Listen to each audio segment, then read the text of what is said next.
السلام عليكم صاحبيال daawadyaal dhegaystayaal meel kastoo aad joogtaan waxaa idilana kusoo dhawaada warbixin gaaban si aan ku eegi doono ruux ku jecel aanay ka marmin mar walbana doonayo muuqaalkaaga balse sideed aad ku dareemi kartaa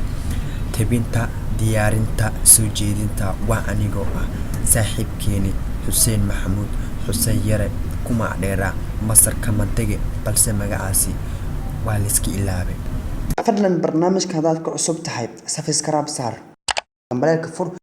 taad mar walba waxaad aan soo dhigno aad aragto xanaak xasidana sheertiyo si share garay like saar comment ka sidib si asxaabtaadu si ark ku bilaab gacayso mise gacal iyo noqo ruux igu maqan isku maqan ilaali ahdigii dhiganaye xusuusnow in saxay uu yahay warkaaga dambaalada nolol ii tahay nolol iyo akhbaartaadaba ha igu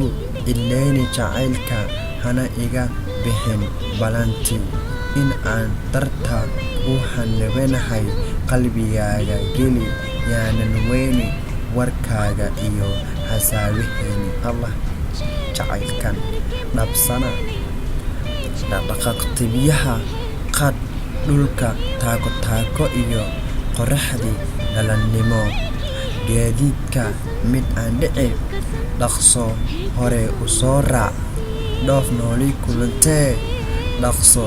igu soo noqo dhexdan xirinaaye malmal baan dhammayaaye doof nooliyo kulante hadhantaalina aanshaqan dhaqso igu soo noqo